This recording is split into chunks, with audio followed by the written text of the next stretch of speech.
June 1582. Kyoto is burning. Inside this temple, the most powerful man Japan has ever known is about to die, betrayed by one of his own generals. And here is the strange part. 30 years earlier, everyone agreed this man would amount to nothing. They called him the Fool. This is the story of how the Fool conquered Japan and why victory destroyed him. To understand him, you need to understand the world he was born into. In the 1500s, Japan was not a country. It was a battlefield.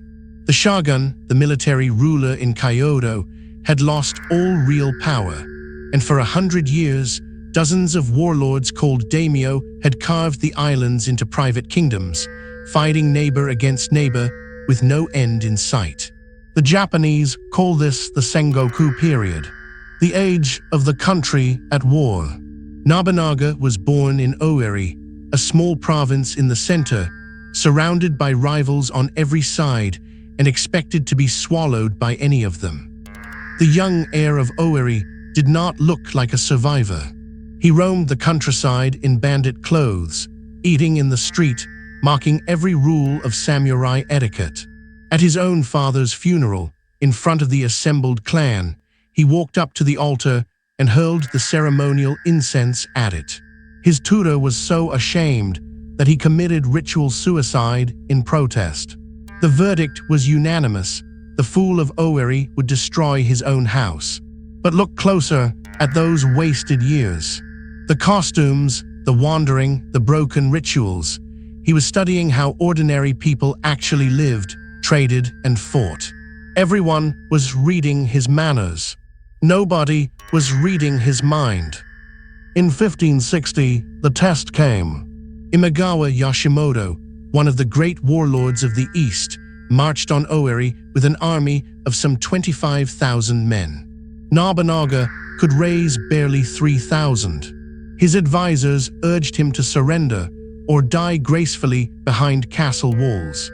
An army 8 times your size leaves no third option. Nobunaga found one anyway.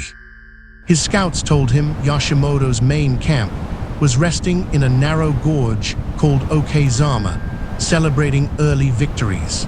Then the sky broke open. Under the cover of a violent rainstorm, Nobunaga led 2,000 men straight at the command tent, ignoring the entire army around it. When the rain lifted, Yoshimoto's head was gone, and so was the war. Overnight, the Fool became the most feared name in central Japan.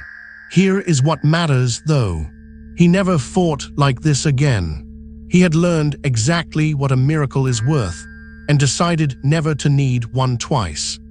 Now comes the part most war stories skip, and the reason this one is different. Nobunaga's true weapon was not the sword. It was money. In his lands, he abolished the toll barriers that taxed every road and opened the markets to anyone. No guild membership, no aristocratic license, no questions. The policy was called Rakuichi Rakuza. Free markets, free guilds. Merchants flooded in. Trade boomed. And while his rivals squeezed rice from exhausted peasants, Nobunaga taxed a river of commerce and bought something new with it: professional full-time soldiers and thousands of matchlock guns from Portuguese traders. In 1567, he took the province of Mino, renamed its castle town Gifu, and began stamping his documents with a new seal. 2 characters, Tenka Fubu. The realm under one sword. Nobody in Japan had dared to write down such an ambition, the conquest of everything. The next year he marched into Kyoto itself, installed a puppet shogun, and within 5 years dissolved the shogunate entirely, ending a military dynasty that had ruled Japan for 2.5 centuries. Money had built his army, but money and ambition together bought him something else: every enemy in Japan all at once. They came from every direction. The Taikta cavalry from the east, the most feared army in Japan. The warrior monks of Mount Hiei, sacred and untouchable for 800 years. The Ikko leagues, armed religious uprisings of peasants who did not fear death. Historians call it the Nobunaga encirclement. For 4 years, he fought them all simultaneously, trading space for time, breaking the ring one enemy at a time. And then he did the unthinkable. Mount Hiei sheltered his enemies, so Nobunaga burned the sacred mountain to the ground, temples and all. No warlord in 8 centuries had dared to raise a hand against it. To Nobunaga, an enemy with a sword was an enemy, whatever robes he wore. Japan learned that day that the old rules were gone.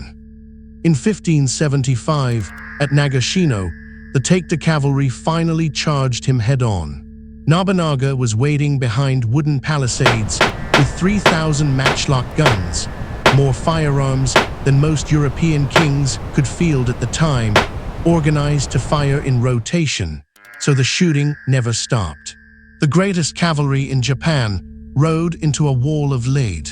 The age of the individual hero died on that field. War was now about systems, logistics, technology, and money. Nobunaga had understood this 10 years before anyone else. By the late 1570s, he ruled the heart of Japan. On the shore of Lake Biwa, he built Azuchi, a castle unlike anything the country had seen, 7 stories sheathed in gold and vermilion, less a fortress than a declaration. Beneath it, a free trade city glittering with foreign goods. Missionaries from Europe wrote home that its lord might soon rule all of Japan. Look at the map in 1582.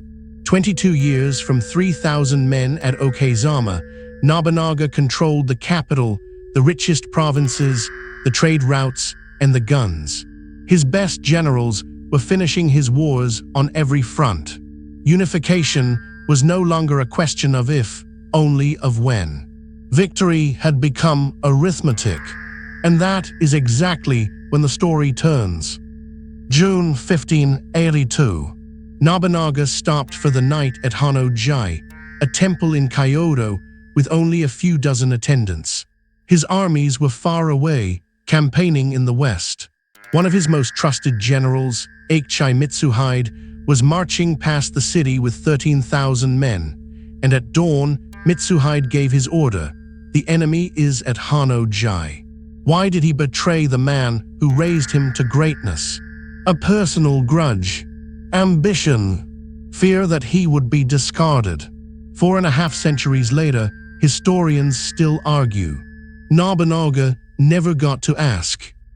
Surrounded, outnumbered 500 to 1, the conqueror of Japan is said to have spoken 3 words, "Zihai nai oyabazu."